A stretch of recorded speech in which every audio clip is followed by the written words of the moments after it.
ఆ ఈరోజు మనము ఒక ఆసక్తికరమైన భౌగోళిక లాటరీ గురించి మాట్లాడుకోబోతున్నాం.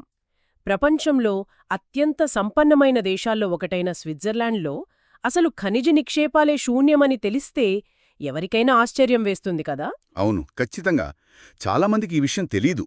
అదే సమయంలో చూడండి, పశ్చిమ ఆస్ట్రేలియాలోని ఒక ఎడారిలో పడి ఉన్న రాయి వయస్సు ఏకంగా 4.3 బిలియన్ సంవత్సరాలు. అంటే మనం ఈరోజు వాడుతున్న అత్యాధునిక స్మార్ట్ఫోన్లు నడవడానికి అవసరమైన మూలకాలు ఆ అత్యంత పురాతనమైన రాళ్లలోనే దొరుకుతాయి. నిజమే. అంటే మనం ఆధునిక యుగంలో ఉన్నామని గర్వపడతాం, కానీ ఈ టెక్నాలజీ ఎంత కోట్ల సంవత్సరాల క్రితం జరిగిన భౌగోళిక విస్ఫోటనాల ఫలితమే. కరెక్ట్. ఉదయం మనం అల్పాహారంలో వేసుకునే ఉప్పు దగ్గర్నుండి మనం రాసే పెన్సిల్లోని గ్రాఫైట్ వరకు అన్ని ఖనిజాలే. మన దైనందిన జీవితంలో ఈ భూమి పొరలపై మనం ఎంతగా ఆధారపడ్డామో ఆలోచిస్తేనే చాలా ఆశ్చర్యంగా ఉంటుంది. అవునండి. అందుకే ఈరోజు మనం 8వ తరగతి సాంఘిక శాస్త్రం పాఠ్యపుస్తకంలోని ఖనిజాలు మరియు విద్యుత్ వనరులు అనే అంశం ఆధారంగా దీన్ని విశ్లేషిద్దాం. తప్పకుండా. ఈనాటి మన ఈ లోతైన విశ్లేషణలో అసలు మన పాదాల కింద మట్టిలో ఏముంది, వాటిని వెలికి తీయడానికి మనం పడుతున్న శ్రమేంటి, అలాగే భవిష్యత్తు ఇంధన వనరులు ఏంటి అనే విషయాలను పూర్తిగా ఛేదిద్దాం. ఖచ్చితంగా. ఈ పాఠ్యపుస్తక ఆధారాలను చూస్తే ధన్బాద్ సమీపంలోని బొగ్గుగండ్ల గురించి ఒక మంచి ప్రస్తావనుంది. ఆ ప్రాంతమంతా ఎప్పుడూ నల్లటి దుమ్ముతో కప్పబడి ఉంటుంది. ఆ దుమ్ము సాధారణ మట్టి కాదు కదా. కాదు, అది గాలిలో తేలియాడుతున్న శక్తి, అంటే బొగ్గు పొడి. అసలు మనం ఖనిజం గురించి మాట్లాడుకునే ముందు దాని నిర్వచనం అర్థం చేసుకోవాలి. ఖనిజం అంటే ఏదో ల్యాబ్లో మనం తయారు చేసేది కాదు. సహజంగా ఏర్పడి ఒక ఖచ్చితమైన రసాయన సమ్మేళనం ఉన్న పదార్థమే ఖనిజం. అంటే ప్రకృతి తనంతట తానుగా ఉండిన ఒక రెసిపీ లాంటిదన్నమాట. భలే చెప్పారు. అవును, దానికొక నిర్దిష్టమైన పరమాణు నిర్మాణం ఉంటుంది. అంటే ఇది వింటుంటే నాకొక చిన్న పోలిక గుర్తొస్తోంది. మనం ఇంట్లో బిస్కెట్లు బేక్ చేస్తాం కదా. ఓ అవును, బేకింగ్ చేస్తాం. అందులో మనం పిండి, పాలు, పంచదార, వెన్న అన్నీ కలుపుతాం. కాని దాన్ని ఓవెన్లో పెట్టి విపరీతమైన వేడికి గురిచేసిన తర్వాత చూస్తే అందులో పిండి ఏది, పంచదార ఏది అని విడిగా కనిపించవు కదా. అణువులన్నీ కలిసిపోయి ఒక కొత్త పదార్థమవుతుంది. కరెక్ట్. 100% ఖచ్చితమైన పోలికండేది. భూమి లోపల జరిగేది కూడా అచ్చం ఇదే కదా. విపరీతమైన వేడి, పీడనం వల్ల వివిధ మూలకాలు కలిసిపోయి శిలలుగా, అంటే రాళ్లుగా మారుతాయి. ఆ రాళ్లలోనే ఈ ఖనిజాలు కలిసిపోయి ఉంటాయి. అవును, ఆ వేడి పీడనమే ఇక్కడ అసలైన ఓవెన్ అన్నమాట. అయితే ఇక్కడే ఒక ముఖ్యమైన విషయం మనం గమనించాలి. భూమిపైన దాదాపు 2800కు పైగా వివిధ రకాల ఖనిజాలను శాస్త్రవేత్తలు గుర్తించారు. అబ్బా, 2800? అవునండి. కానీ ఆశ్చర్యకరమైన విషయమేంటంటే వాటిలో కేవలం ఒక 100 ఖనిజాలను మాత్రమే మనం ముడి ఖనిజాలు లేదా ఓర్స్ అని పిలుస్తాం. అంటే ప్రతి రాయిలోనూ ఖనిజాలుంటాయి, కాని ప్రతి రాయి మనకు పనికిరాదు. ఓహో, అంటే రాళ్లన్నీ ఖనిజాలే కాని ఖనిజాలన్నీ వాడుకోదగిన ముడి పదార్థాలు కాదన్నమాట. ఇది చాలా ఆసక్తికరంగా ఉంది.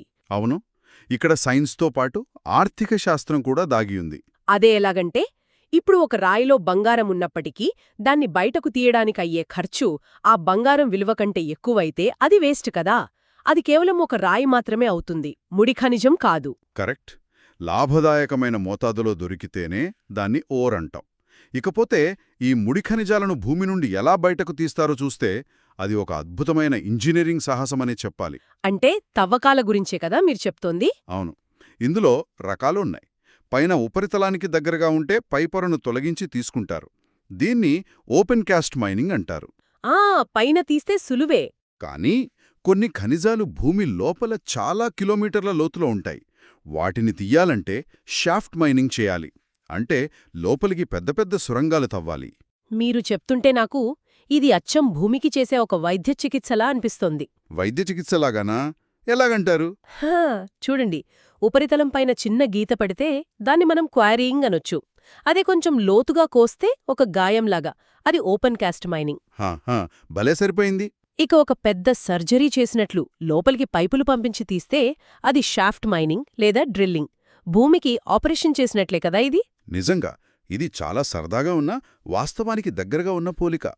అసలు ఈ ఖనిజాలు 2 రకాలుగా ఉంటాయి, లోహ మరియు అలోహ ఖనిజాలు. అంటే మెటాలిక్ మరియు నాన్ మెటాలిక్ కదా. అవునండి.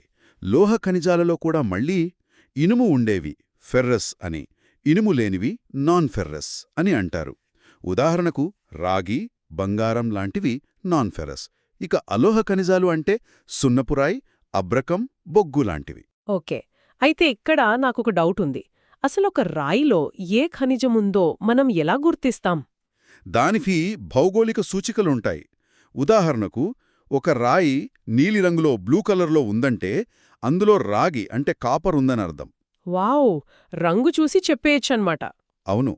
అలాగే ప్రపంచపటంలో ఏ దేశంలో ఏ ఖనిజం ఉందో ఆ ప్రాంతపు భౌగోళిక చరిత్రే చెబుతోంది.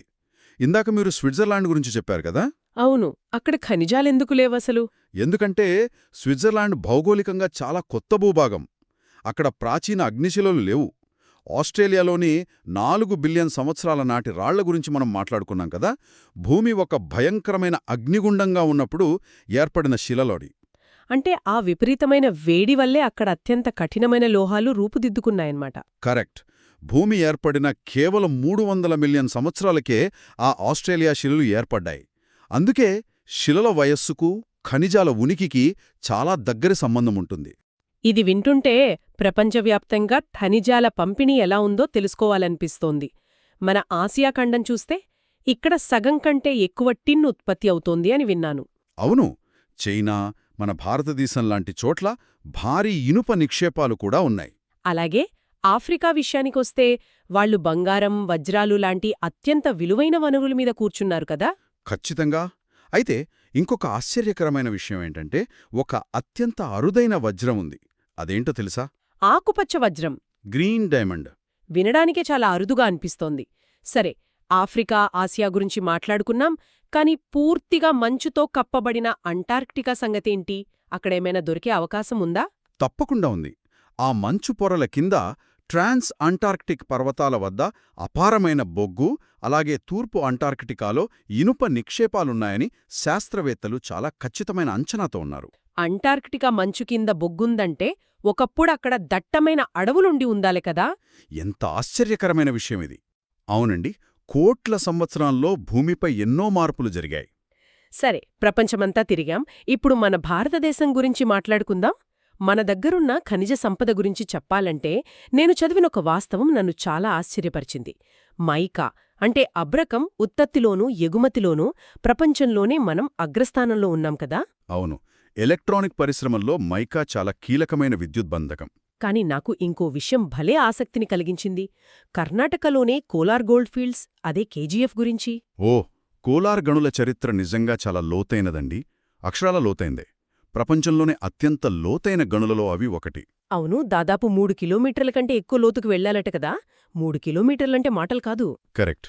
ఆ లోతులో రాతి ఉష్ణోగ్రత దాదాపు 60 డిగ్రీల సెల్సియస్ పైనుంటుంది. అబ్బా, 60 డిగ్రీలా? కార్మికులు ఆ వేడిలో ఎలా పనిచేశారసలు? అందుకే టన్నుల కొద్దీ ఐస్ బ్లాకులను కిందకు పంపించేవారట, ఆ వేడిని కొంచెమైనా తగ్గించడానికి. ఎక్కడో భూమి పొరల్లో అంత లోతుకు వెళ్ళి ఆ నరక ప్రాయమైన వేడిలో, చీకటిలో రాళ్లను తవ్వి బయటకు తీసుకురావడం. 1 గ్రాము బంగారం తీయడానికి కూడా ఎంతో శ్రమ, సాంకేతికత అవసరం అండి. నిజమే. 1 గ్రాము బంగారం వెనుక ఎంత ఇంజనీరింగ్ ఉందో వింటుంటేనే ఒళ్ళు గగురు పొడుస్తోంది. అందుకే మీరిందాకన్నట్లు ఒక దశలో ఆ లోతుకు వెళ్లి బంగారం తీయడానికయ్యే ఖర్చు ఆ బంగారం విలువ కంటే ఎక్కువైపోయింది. అవును. అందుకే ఆ గనులను మూసివేయాల్సొచ్చింది. బంగారం సంగతి సరే, మనం రోజూ తినే ఉప్పు కూడా ఒక ఖనిజమే కదా. సముద్రాలు, రాజస్థాన్లోని సాంబార్ సరస్సు లాంటి ఉప్పునీటి సరస్సుల నుండి దీన్ని తీస్తారు. కాని ఇదంతా చూస్తుంటే ఒక భయం కూడా కలుగుతోంది. ఈ ఖనిజాలన్నీ ఎప్పటికైనా అయిపోయేవే కదా. అదే ఇక్కడ మనం ఎదుర్కొంటున్న అతిపెద్ద సమస్య. ఖనిజాలు పునరుత్పాదకత లేని వనరులు, అంటే నాన్ రెన్యూవబుల్. ఇవి ఏర్పడటానికి వేల లక్షల సంవత్సరాలు పడుతుంది. కాని మనం వాడే వేగం మాత్రం చాలా ఎక్కువగా ఉంది కదా. ఖచ్చితంగా. ప్రకృతి ఒక ఖనిజాన్ని తయారు చేయడానికి 1,00,000 సంవత్సరాలు తీసుకుంటే మనం దాన్ని చాలా తక్కువ సమయంలోనే వాడేస్తున్నాం. ఈ బ్యాలెన్స్ అసలు సరిపోవడం లేదు. అందుకే ఖనిజాల పరిరక్షణ చాలా అవసరం. అంటే వాడేసిన లోహాలను పారేయకుండా రీసైకిల్ చెయ్యాలన్నమాట. అవును. రీసైకిల్ చేయడం ఒక్కటే మన ముందున్న ప్రధాన మార్గం. ఇక్కడ నేనొక లింక్ గమనిస్తున్నాను. మనం ఇంతకుముందు మాట్లాడుకున్నట్లు కోలార్ గనుల్లో కిలోమీటర్ల లోతుకు వెళ్లాలన్నా, రాళ్లను పగలగొట్టాలన్నా పెద్ద పెద్ద యంత్రాలు నడవాలి.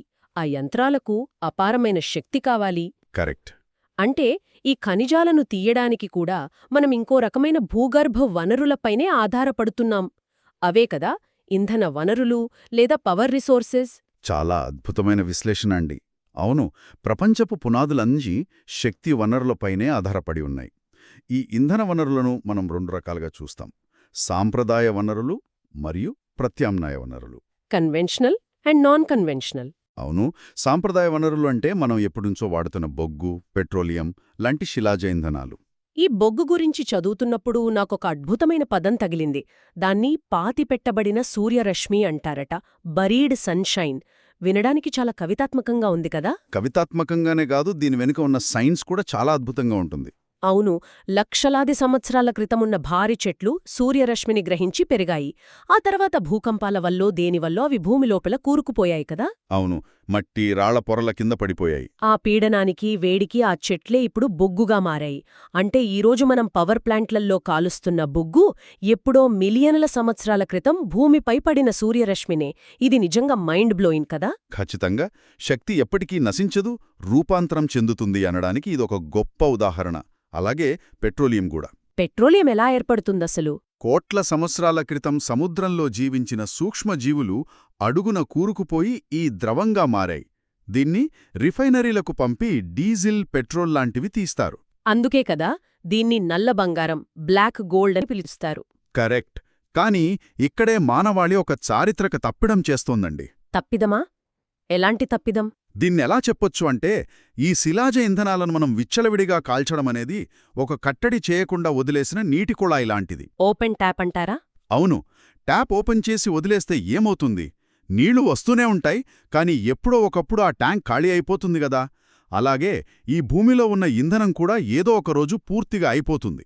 పైగా వాతావరణం కూడా పాడవుతుంది. చాలా చక్కటి పోలిక చెప్పారు. ఆ ట్యాంక్ ఖాళీ అయిపోయే సమయం దగ్గర పడుతోంది. అందుకే మనం ప్రత్యామ్నాయ వనరుల వైపు, అంటే పునరుత్పాదక శక్తుల వైపు మళ్లాల్సిన అవసరం ఎంతైనా ఉంది. ఖచ్చితంగా. ఇందులో జల విద్యుత్ అంటే హైడిల్ పవర్ ఒక మంచి ఉదాహరణ. ఎత్తునుండి పడే నీటి ద్వారా విద్యుత్ తీయడం. దీన్ని మొదటగా నార్వే దేశం అభివృద్ధి చేసింది. ఈ డ్యాంలో టర్బైన్లు మాత్రమే కాకుండా సౌరశక్తిని వాడుకునే ఒక చిన్న ప్రయోగం ఆ 8వ తరగతి పుస్తకంలో ఉంది. అది నాకు చాలా బాగా నచ్చింది. ఆ సోలార్ కుక్కర్ ప్రయోగం గురించే కదా? అవును, పెద్ద టెక్నాలజీ అక్కర్లేదు దానికి. ఒక పాత కారు ట్యూబ్ తీసుకుని గాలి నింపి మధ్యలో నల్లగా రంగు వేసిన గిన్నెలో బియ్యం, నీళ్లు పెట్టి పైన ఒక అద్దం మూతలా పెడతారు. కరెక్ట్. అలా ఎండలో ఉంచితే సూర్యకిరణాలు లోపలికి వెళ్తాయి కాని వేడి బయటకు రాలేదు. కొద్ది గంటల్లోనే అన్నం ఉడికిపోతుంది. ఇదొక మినీ గ్రీన్హౌస్ ఎఫెక్ట్. భూమిలోకి వెళ్లి బొగ్గు తవ్వి కాల్చే బదులు ఇది ఎంత అద్భుతంగా ఉందో కదా. అవును, మన దాగి ఉన్న పాత సూర్యరశ్మిని వాడే బదులు రోజూ ఉచితంగా దొరికే సూర్యరశ్మిని వాడుకోవడం చాలా ముఖ్యం. దీనితో పాటు సౌరశక్తి, పవనశక్తి, అలాగే అణు విద్యుత్ అంటే న్యూక్లియర్ పవర్ కూడా భవిష్యత్తుకు కీలకం. అణు విద్యుత్ అంటే మన భారతదేశంలో కల్పక్కం, తారాపూర్ లాంటి కేంద్రాలున్నాయి కదా. అవునండి, యురేనియం, థోరియం లాంటి మూలకాలను ఉపయోగించి అక్కడ విద్యుత్ తయారు చేస్తారు. అంటే మనం కోట్ల సంవత్సరాల క్రితం నాటి బొగ్గు నుండి బయటపడి సౌరశక్తి, అణుశక్తి లాంటి సరికొత్త ఆధునిక సాంకేతికతల వైపు అడుగులు వేస్తున్నామన్నమాట. కరెక్ట్. సరే, ఇప్పటివరకు జరిగిన మన ఈ చర్చనొక్కసారి సమీక్షిస్తే ఉదయం మనం లేచినప్పట్నుండి రాత్రి పడుకునే వరకు వాడే ప్రతి వస్తువు వెనుక వేలాది సంవత్సరాల భౌగోళిక చరిత్ర దాగి ఉందని అర్థమైంది. అవును, అలాగే ఎంతోమంది శ్రమ కూడా ఉంది.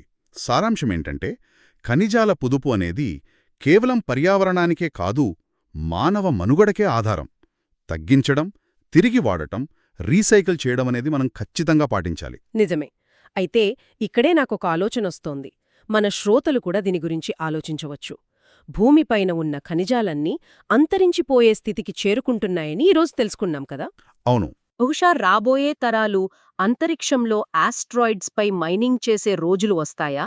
అబ్బా, ఆస్ట్రాయిడ్ మైనింగ్ వినడానికే చాలా ఆసక్తికరంగా ఉంది. అవును కదా. మనం పట్టుకునే పెన్సిల్ కోసం మొదలైన ఈ అన్వేషణ రేపు నక్షత్రాల మధ్యున్న గ్రహశకలాల వైపు మళ్లుతుందేమో అన్న ఈ సరికొత్త, ఉత్తేజకరమైన ప్రశ్నను అందరి ఆలోచనకు వదిలిపెడుతూ మన ఈ లోతైన విశ్లేషణను ఇక్కడితో ముగిద్దాం. మరో అద్భుతమైన అంశంతో మళ్ళీ కలుద్దాం.